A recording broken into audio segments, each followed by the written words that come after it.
Hello, welcome back to Grant's Comics. Today we're going to be talking about the biggest Easter egg in Superman, the Hall of Justice mural. On Twitter today, James Gunn just uploaded the full mural for us to see with all of these characters. In the last few weeks, people have been trying to analyze and see what characters are on it, and now we finally get a great look at all of them. I'm going to be honest, there's some characters here that have appeared in less than 10 issues over like an 80-year period, so I don't know all the characters here. This in the second half of the mural, I know a lot more of them, but this first half is full of a lot of like very, very, very obscure characters. But it's going to be fun to analyze, and it's really cool to kind of see it as a history of the DC Universe type thing, because early on in the mural, it starts out with older heroes, and then you get through kind of Western, and then 1800s, World War II, and then you have a few at the end that are definitely supposed to be like more modern ones. Alright, well, let's not waste any more time. The first character we have here is Sister Symmetry. This character I had not heard of before this, honestly. She seems basically like a female Dr. Fate. The Cloak of Syra is very similar to the Helmet of Fate in terms of having different, so a bunch of people have had this like role over the years. I assume this is the first character in the mural just because this cloak has been around for a long time, but I find it interesting we don't see Dr. Fate in this mural at all, but we see this kind of different character who's very, very similar. Next up, we have the Silent Knight, who very interestingly enough is a past incarnation of Hawkman.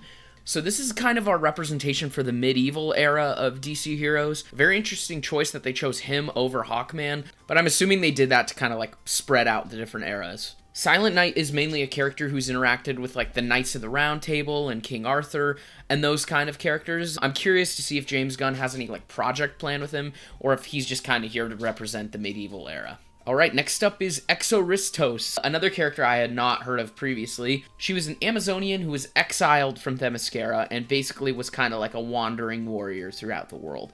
This is a really, really cool piece of like world building here, kind of showing Amazonians existing, setting up Wonder Woman. And I'm very much think she could show up in the Paradise Lost show. I think that's one of the main reasons she's here.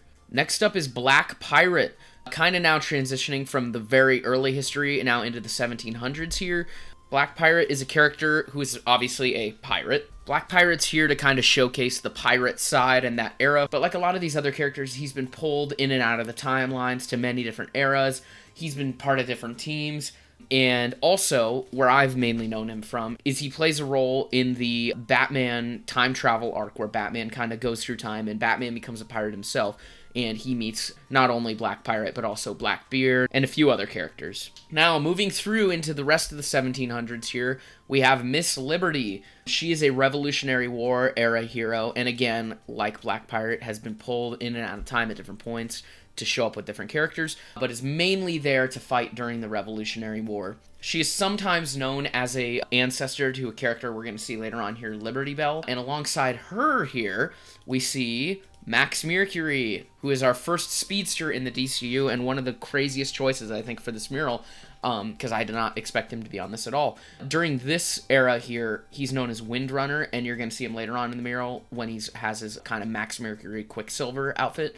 He was a character that originated in Quality Comics. A ton of characters here originated in Quality Comics originally. DC then bought those characters and folded them in.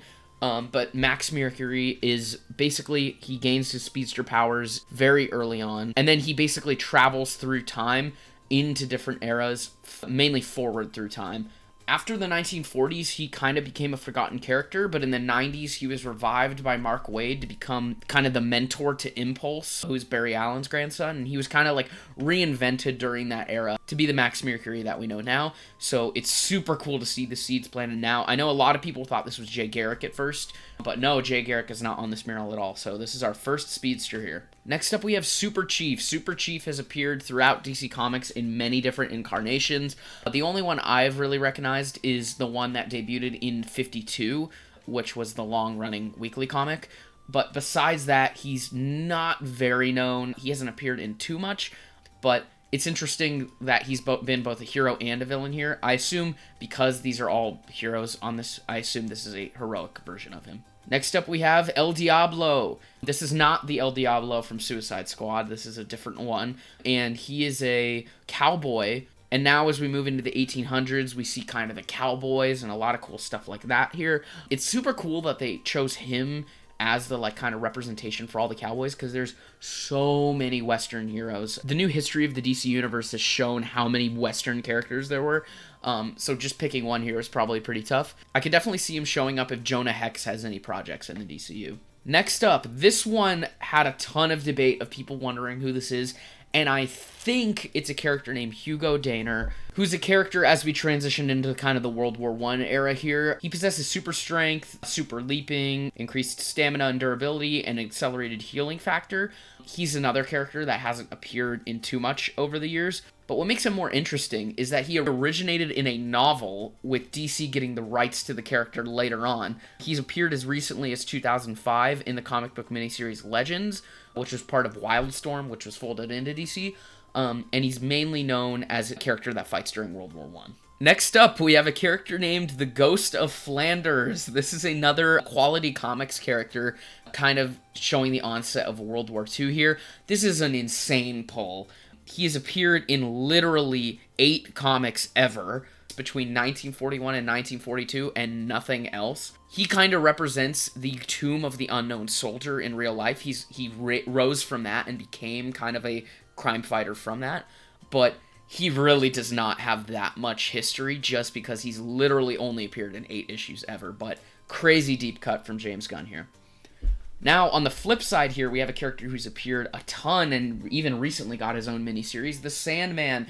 This isn't to be confused with the Neil Gaiman Sandman. This is a completely different character. He's a crime fighter during World War II. Very prominent member of the JSA, detective character here. He has a gas gun that can put enemies to sleep, and is usually portrayed as one of the only JSA members that actually ages over time, with the story Kingdom Come kind of starting off with his death. So, very, very cool to see him here. He's one of the only big JSA members that is in this entire mural. Next up, we have Amazing Man. He actually just recently popped up in the latest issue of Justice League that came out this week as a time-displaced hero. He debuted in the All-Star Squadron, which was kind of a spin-off of the JSA later on in history.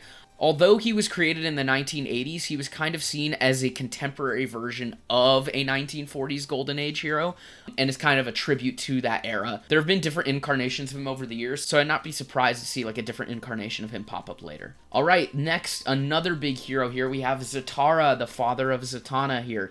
He first debuted in Action Comics #1 alongside Superman. He's one of DC's oldest heroes here, very much setting up the magic side of the DC universe here. We can see his costume here, very reminiscent of Zatanna. Very cool, kind of throwing back to the Action Comics #1, and definitely hinting at Zatanna's inclusion later on in this universe. Alright, for our second speedster here is Liberty Bell. I mentioned her earlier as the daughter of Miss Liberty, so she's another speedster, along with Johnny Quick, who does not appear here. This is, I'm assuming, portraying the original Liberty Bell during World War II. Her daughter is probably the more well-known one, who appeared in the Flash CW show, and has appeared in tons of JSA comics over the years. Next up, we have Bullet Man and Bullet Girl. These two characters were published by Fawcett Comics originally, the creators of Shazam, and are two characters who I've definitely seen in the background in random stuff, but really don't know much about. I honestly think James Gunn included them here just because of how hilarious the costumes are. But they've been members of the All-Star Squadron and the Justice League at different points in history, and are also very prominent in the Shazam universe on Earth S, which is kind of all the Fawcett Comics characters before they integrated them into the DC universe. Again, here we have Max Mercury. This is kind of his Quicksilver identity. They don't use that name anymore because of the Marvel character, but this is his most iconic costume here. It's cool to kind of show him running through the different eras here. So we see him once during kind of his origin time, and then we see him during World War II. Now, as we get to the end of the World War II era of characters, we have TNT and his sidekick, Dan the Dynamite. I am actually very much familiar with these characters because of the storyline JSA The Golden Age, which I think James Gunn's definitely winking to here. In that story, TNT is dead, and this is right after World War II, and his sidekick gets basically forcibly kidnapped, and his brain gets replaced with Hitler's brain, and he becomes a villain that the JSA kind of has to defeat overall before the JSA is disbanded. I could definitely see him going down that route of kind of showing those waning years of the JSA and kind of why they disbanded, but I kind of think he's included to allude to that storyline. Next up, we have Phantom Lady. She's another Quality Comics character and was the inspiration for Silk Spectre in Watchmen. Her powers include invisibility, intangibility, illusion casting, and teleportation. She's been shown to be part of groups like the Freedom Fighters and the Justice League, as well as the All-Star Squadron, and was integrated into the main DC universe after Crisis on Infinite Earths. Now, as we move from the 50s into the 60s, we have the Atomic Knight, who's very much, I think, a good representation of the nuclear kind of 60s here. He debuted in the 60s in Strange Adventures. I think he's also here to reflect Silent Knight, who we saw earlier,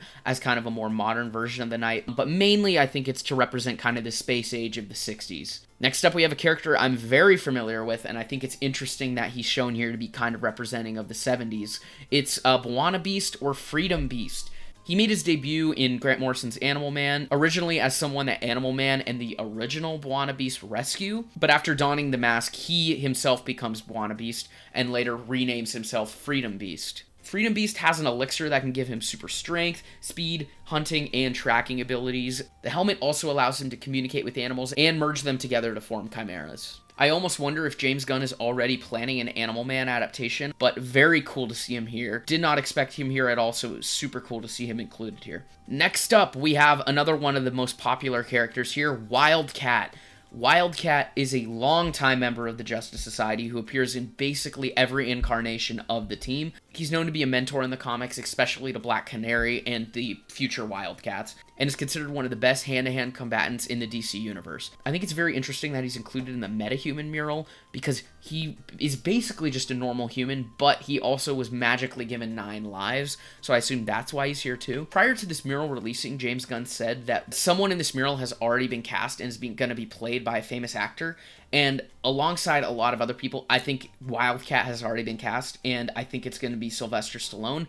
Sylvester Stallone has worked with James Gunn as the voice of King Shark before, and seeing kind of in the timeline here of 70s to 80s-ish would kind of put it similar to Rocky of that era. So making Sylvester Stallone Wildcat just completely makes sense to me. You can have him be kind of the older mentor character while having the future versions of Wildcat also be there too. He's one I am 100% sure we're going to see in the next little bit. I wouldn't even be shocked if he showed up in Peacemaker. Next up, we have a character that fans of the CW Flash show are going to recognize, Vibe. He was a prominent member of the Justice League during the Detroit era and became the first member to ever be killed in action. He was brought back for his own comic book storyline in the New 52 reboot. Vibe has the powers of sonic vibration and seismic powers, as well as image distortion and above-average agility. I don't think he's going to be portrayed in this universe as a ally to the Flash, really. I think he's just kind of representing the 80s and early 90s era of heroes, especially with his flashy costume and his, dancing here. Next up, we have the most 90s character of all time here, Gunfire. Gunfire is a character who debuted in 1993 in the Deathstroke comics, and is definitely here to kind of show the excess of the 90s. Gunfire has the ability to charge any object via touch, causing it to emit energy and act like a gun before disintegrating. A fun fact is during the Final Crisis event, Superman actually rescues him from Limbo, which is basically a void inhabited by forgotten characters in DC Comics. So he hasn't been utilized much, but he's a character I definitely could see James Gunn reinventing. And lastly here we see Maxwell Lord bringing us to the modern day. We see his Lord Tech Tower here, and I think this is kind of representing him creating a new team at the end here, inspired by all these heroes before, because obviously all of these heroes appear in the Hall of Justice, and Maxwell Lord is going to be a major player. We've seen him in Superman, and we're going to see him a lot more in Peacemaker Season 2. He's going to be kind of the genesis of the entire Justice League. We see the Justice Gang, and while I don't think we're going to see a lot of these characters here, I think a lot of this has been really interesting picks for kind of showing in Easter egg form and showing the history of the DC metahumans. My one main question after seeing this banner is, where's all of the main Justice Society members? Jay Garrick, Alan Scott, Dr. Fate, all these characters that are very iconic to those eras are completely missing, kind of making me think maybe those characters are going to be on an Earth 2 scenario. So that'll be all for my explanation and analysis of the Hall of Justice mural. If you guys have any theories or comments about this mural, did you guys know some of these characters beforehand? Please put them in the comments below. I love reading it. Don't forget to subscribe. Thank you for watching, and I'll see you guys next time.